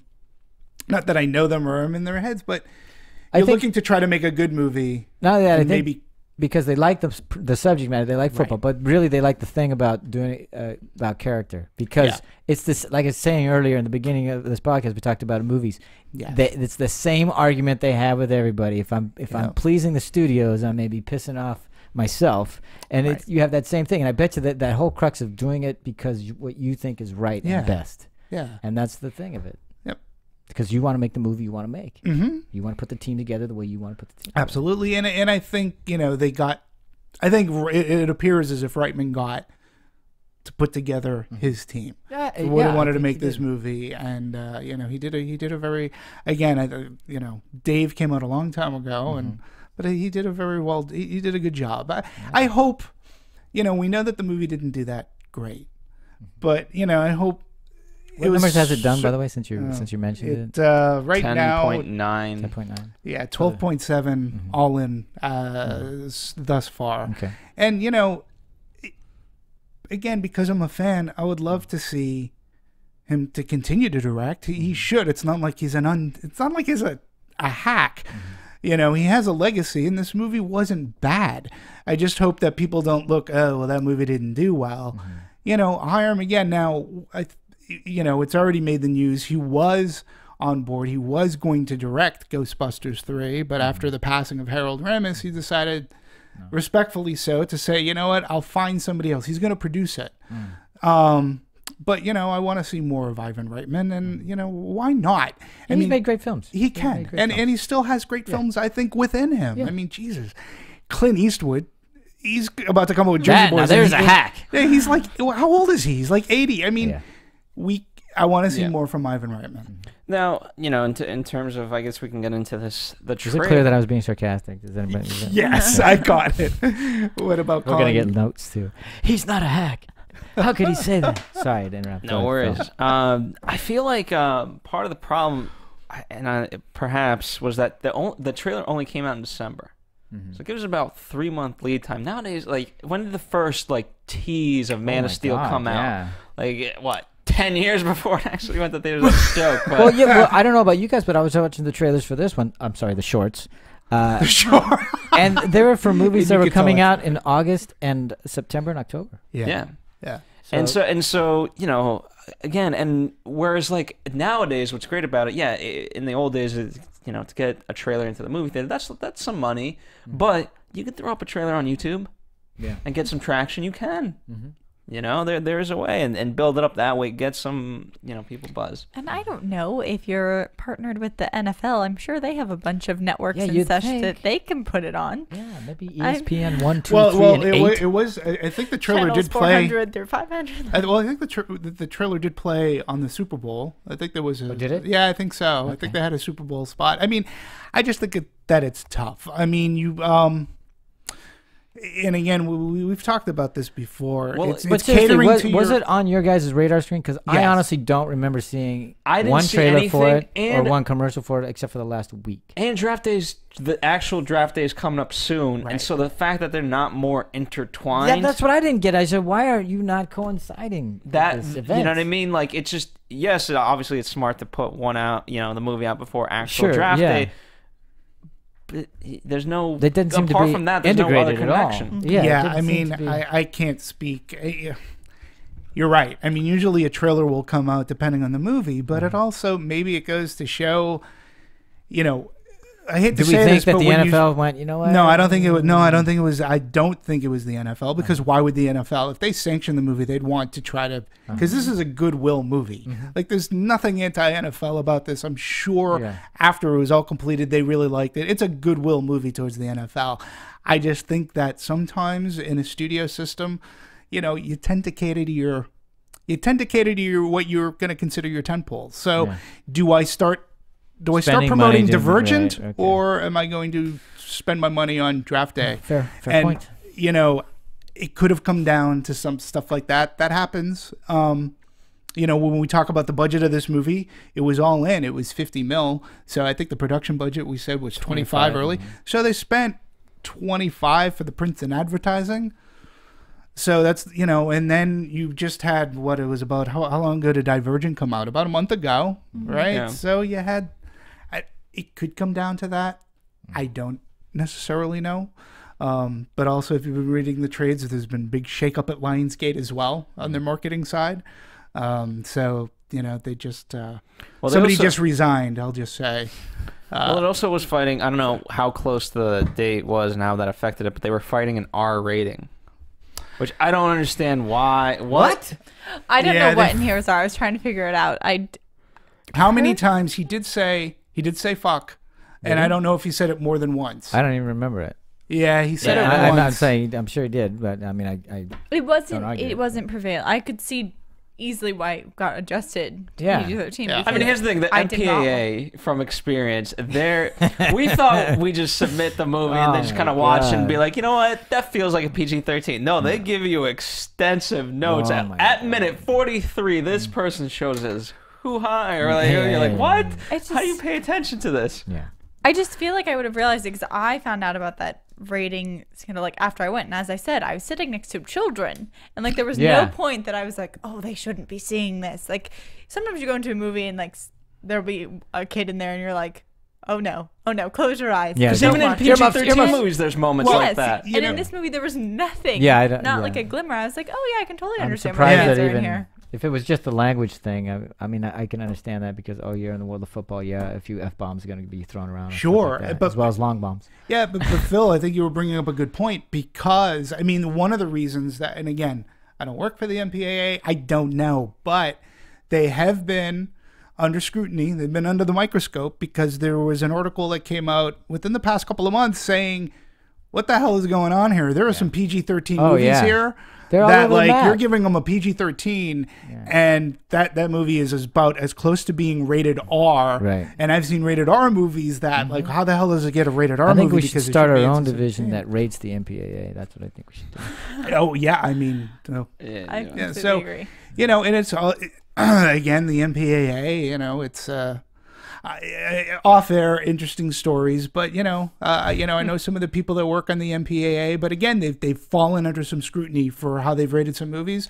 This could have been one of those movies where they said, "Ooh, we gotta go R," but but if it was just the language, then it's an easy thing to fix. They have the guidelines ever since they made the PG-13. So no, I mean, you try to follow it. If you look at the bottom, I mean, I'm surprised at how extensive they get. Like they write, rated PG-13 for scenes of smoking, one scene of guy publicly urinating. Like it just gets so specific. But I can tell you why. I can tell you why that happened is because they were again like parents, and I'm not, I'm talking like very conservative movie-going audience. They would take their son, daughter to a PG-13 movie, and they would come out going, how the hell was that? Why was that PG-13? This movie had so much violence in it. Allie was having a baby out of wedlock. No, and like seriously, that's why that box. And in fact, the MPAA made a whole campaign about that box. The whole thing is getting the information out there. It's not back in the 1975, the biggest thing that the MPAA did was with Jaws, they put maybe too intense for younger children. They didn't say why. That was it. And I didn't even know what the hell intense meant at that point. But, the years have changed where people they pay attention to this stuff. And there are very many conservative people out there who will like see a Harry Potter movie and think that should be rated R. And, the MPAA has to try to juggle a lot. They have to, for sorcery. Yep. And a kiss and whatever. I mean, hey, if nothing else, I give them credit because the notes that they take, it's not just, hey, this feels like an R, this feels like, they really break it down. Movie. Yeah, and I have found too, if you work with them. That's all they want. That's all they want. That's all they want. Well, yeah. Well, you have to. We went through 4 sessions of notes. I thought it was 6. I don't know. I forget at this point. But yeah, Adventures Hero Buddies, the movie that we produced. I think we went through 6 sessions just to get it to a PG-13. And you're in good company because directors like Steven Spielberg and Martin Scorsese. Martin Scorsese we're is in that legendary. No, I'm going to tell you why. Well, in regards to the MPAA, because Martin Scorsese purposely puts things in Yeah. his movies, Yeah. knowing That the it gives them something, and he absolutely. knows that they're going to focus on that, but he puts it in there. It's like It's a poker chip. I He knows wanna he's going to take that- it off the table. I'm going to take that out because I want this scene to be in, and it's important for me to have this scene. So I'm going to ramp something else up. So I'm going to put that in there on, So it's a Don't game. spill his secrets. Well, it's not a secret. If I knew about it, it really isn't a secret. Yeah, maybe the MPAA didn't know about it. Oh, of course. What? Right. No, when we worked, I was at Universal when we released Casino. And Casino originally got like an X or an NC-17 rating. And it was for a scene, if you remember, where Pesci or De Niro has some guy's head in a vice. And they crush his head and an eyeball just comes out. And that's what they talked about. He goes, all right, so I had to trim a few scenes of that. He goes, but that was fine for me because I wanted this scene later on in the movie. And that was more important to me. So that's where I first somebody learned up. Yeah. That's where I first learned about that. I don't have a record of what stuff, if any, I'd love to see the reports. Yeah, that would be. I think we should partner with the MPAA to get these reports on movies of what. Do you think they should be public, right? Yeah, I think so. At Let's least be more to transparent. Us. Yeah, well, We'll give them to us. We'll make them public. Exactly. Well, there was a documentary that came out. That's right. This film is not real. Yeah, this film is not. Yeah, but I want rated it and- on a per movie. Yeah. Well, we can campaign to become part of the MPAA. That's what- there we we go. should be on. We'll get I just want to be partners with bring MPAA. that. Let's bring it all back. Let's bring it back. All right. to draft it. Well, and again, I don't exactly know why. Outside of the language, Yeah, I can't see. I this don't is- understand why It's else it almost would PG. be. Not even Yeah. PG-13. Definitely. Except for the pregnancy thing, but Out of wedlock. yeah. That's Well- all I can come up with. They kissed in a closet or something. I But don't they know. didn't. Oh, You would think that they would go in the didn't. closet and Never like mind. I hit Because they that kept poor being intern. interrupted by the intern. Yeah. But that was never his plan to No. do. You know, I anything have in to that- ask you, what the scene that I was, when he obviously his computer gets thrown against the wall and they have that little apology and everything like that.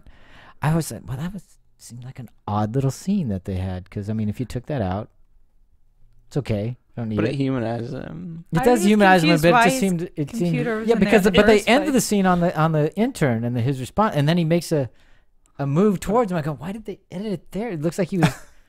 You stopped him in mid motion and everything. It's very If strange. we're gonna talk, it was a little bit weird to me because the guy says like my whole life was on this Yeah. computer. Don't worry, we'll get you another one. But Yeah, like, with all the bells and whistles. okay, but I don't think it was. I think it was about the content that was I- on the computer, I know, not and- the computer. And I kept itself. going, is this about the character thing? Are they trying to make some sort of metaphor because he apologized and he said you were a soldier today, you didn't deserve that? I'm going, what is this scene doing here? Humanizing them more. And didn't we already know that? I mean, what did it? Because it really didn't, and then it went nowhere. Yeah. Then at the end when they're kissing, Well, I think they he ended and up Ali were adopting kissing, him, right? and they cut to him. The and end he's, credits, they adopted and he's him. looking. There we go. It's like, what is that about? Anyway, well, he's the intern. Yeah, but it's like what? It was just so weird, bizarre. It's like, what are you doing, cutting to the intern? Anyway, They just anything thought else? he was funny. Anything else about the marketing before we get into kind of more of the reception? Let's go to reception. Okay, well, I wasn't invited to the reception. Oh. Well, neither was Wedding I. crash.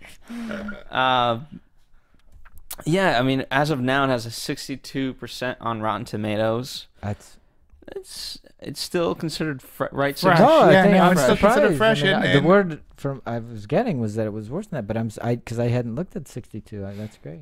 So That's about again, right. I'm again, is this a movie for everybody? Not necessarily, but it's a good movie that if you do go see, you can enjoy. Yeah, I don't know why anybody hates it. There have been a few that just, oh my god, I hate it. And it's like, what? There's not enough to I hate. don't. There isn't enough to hate in this. I mean, spend your time. Yeah. Like, sorry, you had a Hitting- good feeling at the end just of it. sit back and relax and enjoy Just like, it. I mean, yeah, there.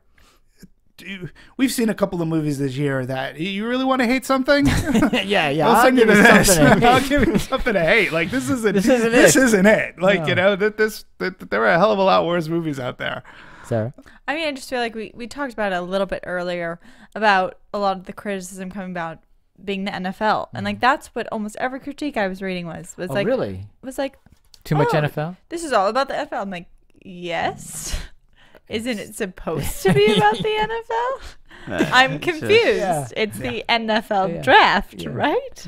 All right. Well, if we're on that point, some quick trivia. So obviously, in terms of the draft, it obviously takes, as the coach had his scouting report, right? It takes months of all of this. And on average, they draft 7 to 10 players a year that affect their team. So per sports, 52 on the roster. How many? 54. Clearly, we're football fans. Yeah. Well, we've already said that we're not diehard fans. But that's what I liked about. I know there's 50 plus. Because here's the thing: you could do. I thought about it in terms of if I had to pick a good sport to do a draft about, because you could do the NBA. Sure. You could do other drafts. But what I liked about this one, you can make an argument for, let's say, basketball, because there you have a starting five, and when you draft someone, that's literally gonna have a bigger impact in terms of percentage. And stuff. Yeah. But here you have to play a little bit more of chess of what move is gonna make my team better? Is it the running back? Is it a linebacker? Is it a quarterback? Is it a wide receiver? Is it a safety? Is it whoever? I mean, I only take it a step further because you're right. Every sport's more or less, even hockey has a draft. I think it's because football is in the States the number one sport that people go to. We talked about people actually go to Radio City Music Hall. They don't do that for the NBA draft. They don't do that for baseball. They don't do that for all the other sports. It's because the NFL is so big and it's become such a commercial commodity. I mean, people will sit on draft day and map out their fantasy teams, and the season isn't going to start until October. Wait, September, October. That's why. I mean, it's just NFL is so it's just so big. Well, I don't think any other sports is good at creating the hype. NBA was for a while in the 80s, the Showtime and all that other stuff, but the NFL has just far surpassed any other sports venture in terms of how to hype their product. Right. I mean, let's face it, if hockey had the same kind of marketing ability. I mean, hockey's been such up and down as of recent. But NFL is just every year it's getting bigger and into more. Its tentacles are reaching into farther areas. And absolutely. And then when you cut, when you have, but it's everywhere. It's, if you have DirecTV, or if you don't have DirecTV, you're being bombarded by DirecTV to get the football package. Right. And if you sign up, you'll get the football package for free. Or if you do this, and the NFL. There isn't really an NBA package that they tout. But there is one. There is one, but they just don't use it as a selling. No, and I think because, the other thing too about football, when you compare it's a Sunday, you know what I mean? Well, obviously you have Monday night and all that, but and Thursday night. That's why it takes over people's lives. Exactly, that's my point. Sunday, it's the ritual. It's a ritual. And I also think from a visual standpoint, or in a technical standpoint, football is sort of kind of like the easiest to watch and grasp. You know that you have 100 yards, you can explain every 10 yards of down, but the way that they can have the camera swing down, which they make it look visually appealing, even though if you break it down, there's so many damn commercials. Well, that's true. But it's also because it's once a week. It can be an event once a week. Baseball, That's true too. Every day. So it's every day you have one. So why is one game different but this is once a week? Because today, you have your the Red Sox versus the Yankees today. It's the biggest game on. Yeah, exactly. You better be watching, baby. You only get 16 games during the season, so it becomes a weekly event. So there's more. There's a lot to speculate. You can talk about it all week long, and then you can. And that's where the strength of draft day happens. Because of the speculation. I've never known of a sport, although again, if you live in Boston, they talk about the Red Sox, year round, and the Patriots, the Patriots, the Celtics, and the Bruins. But with football, I don't know of any other sport where so much time is spent with men and some women speculating. If we get this pick, this is going to mean this for our season, even though it doesn't start in October, and you don't know what's going to happen to that guy. And what I always laugh out about football, we're lucky here. We are, because we get to talk about movies, right? look how we're dressed. You're dressed the best Very among nice, us. as I think. always. Yeah, as always. I got my But Cleveland it always orange makes me on. laugh that these guys are talking about sports and they're in their suits and ties, and then they go to this fake little football field and they got the football and they go, oh, and then he comes down and he does it, and then he passes it. I'm like going, you're talking about fucking sports. It's like you don't have to be direct those comments to Demetri Panos. Hey, that's fine, but you're talking sports. Like you're not. Like I think what we're talking about is great, but it's what Well, makes you said it draft earlier. so It's important. similar. It's akin to comics. Comics, yeah. It's akin to that. Or So you're talking movies about comics. I Yeah. mean, Right. Well, to that point, so another, I'll call it little reality checks Okay, of here you go. the movie. GMs, as Sarah mentioned, do listen to press all about themselves. of course they will. While I wouldn't. I was actually proven wrong on a little bit on this, Demetri, but you know, while many women do work in the NFL, not as many work in the salary cap department, if we're going to call it that. Yeah, sure. Except for the example that The Demetri one. brought up. One of the things that was problematic with the movie was there was no team doctors or trainers, which are essential to the draft process. Oh yeah, I would imagine. But they talked about it. They just didn't have a Yeah. character about it. No, It's they like did. There wasn't a how doctor in the is locker his knees room. and all, yeah, they didn't I have thought- a I, character of it. I thought that it was at least mentioned, like the conditions that the doctors and the coaches look for were there. Like they were mentioning the health, they were mentioning like, They're the trainer. That- and yeah. then they had the weight trainer, it was the weight trainer guy. Yeah. but it wasn't a central device Yeah. in the draft But I picking. don't, you know. I don't But know that's that because they it's needed all the focus to be on him and how he was going to create this team. Exactly. And Well, again, it is time compression. Yeah. Like how many more characters could you literally try to bring Two. in this? Because then you'd have to quadruple screen, and then then you would have lost me. well, I was really interested in the Bo website, how many women he slept with. Yeah. That, you know, And I I was really like- want to follow I that was like, storyline more with the two guys. No. Anyway.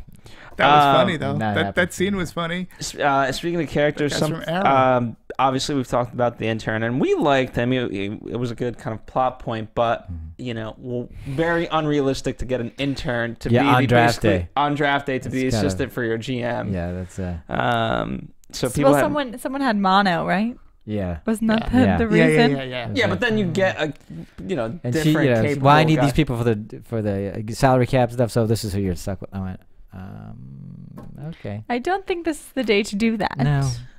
Anyway, also this is actually kind of cool to know. The interactions between GMs and coaches, you know, in the movie was a little bit too testosterone, in the sense that, you know, obviously they're trying to beat each Yeah. other out, but ultimately in the NFL and all that, you know, obviously you have to work with these people long term. Yeah. And so if you screw them over in the short end, you know, what's that going to mean for you, you know, even 6 months down the line? So, you know, most of these people have a good rapport with each other. They try to do good business practices. Not to mention how many years a general manager's normally in play. It's not like you're getting a new. Hopefully, yeah. Yeah. But it's like there are certain teams that have general managers for like Sure. decades. So obviously they're going to know each other really well. And I mean, it's like a poker game. If you know someone, if you're playing with your friends, you kind of can tell if they're bluffing or not. You took the words right out of my mouth, and my tongue didn't feel a thing. I was going to say, She's good. the whole thing plays out like a poker game. There was even the, you know, someone's gonna, like, one of my favorite lines is someone's gonna come out of here like feeling like a jackass today. I think it's going to be you. And if, you know, so there was that cajoling, there was that putting the pressure on, you know, And then they always said, we're on the clock. And then, you know, and then Yeah. whenever you needed to, okay, deal's off, forget it. yeah. Wait. You know, Yeah. that's Yeah. all that. Yeah. See, all of that about the only one that I didn't is when one of the GMs called him and was asking for help and was like, please, like, Tell me I what just you need know. your help. Tell me I what just you need your know. help. And then he wasn't even, I felt like he should have given a little more, like, you'll be okay. Don't worry. Just even if it was a fake little, like, something friendship, but he was No, just but- like, but- I can't but- answer your questions. But the problem was he was asking about, you know, he was asking about Vontae. Right. You know, and other stuff, and that was And his he guy. wanted He wasn't Vontae. willing to give out information about his guy. Maybe that was nice. That again, way to withhold information. You saw him write the note. You didn't see what it said till way late in the film. And Sure. They did a lot of holding. Yeah. Because they wanted to build that suspense. So the last little tidbit, perfect thing to end on, by the way. Okay. Lots of the actors have a Superman connection. Kevin Costner played John Kent in Man of Steel. Frank played Perry in Superman Returns, and Tom Welling played Teenage Clark in Smallville. There you go. So there you go. It all comes back to Superman. It all comes back to comic books. All comes back to comic books. What a way to end. Thank you guys for joining us on another Anatomy of a Movie. Is there anything else that you guys want to say about the movie that perhaps you didn't? Okay. I think that for guys out there, I think that it would typically be like, for guys out there, take your girl to go see this movie. They That's will what I was like gonna it. say. They'll be impressed. I think that that's where you can get a little bit bigger market. It's not just a guys movies. Like guys, you can bring your girlfriends to this. They'll have a good time. Okay. And girls, gals, you want to take your guy out. Say, look, let's go see. It's not a chick flick, but it's a movie. He'll go, okay. Hate it, you know. No, I think both again, of them builds. Yeah, it builds It to a can very be a good. date movie. It builds a relationship. It builds a relationship. It builds a team, just like us. All right. Thank you guys so much for listening. We will be back dissecting lots of movies. We've got a lot coming up. Yes, we've got Rio 2, we've got Transcendence, and we've got Under the Skin. Among, that's just in the coming days / weeks. Yeah. Also, we have great new content up on youtube.com/Anatomy of a Movie. We'll also be cross-promoting that on the website. Anatomy of a Movie, of course. One of the cool parts is, we can't necessarily answer fan questions on the mothership, as we'll call this series. But we have a show just dedicated for fan comments and questions, so tune in for that. And then some other cool, movie news and other stuff. So definitely be checking that out. It's got Sarah, and hopefully, one of these days we can get you guys. It's on, Yes. Yeah. I would love to. Yeah. Wonderful. I would love to. That's a brand new venture we're starting. We're building out Anatomy, but it is because of you. I'm going to interview Sarah. Great. Sarah's going to be interviewing some great directors coming up. We've got some. We're on the red carpet for The Other Woman, so we'll have footage of that. Lots of good stuff for Anatomy on the horizon. And again, it's because of you. For you. That's right. Because you love movies, we love movies. We'll see you here next time. Bye all.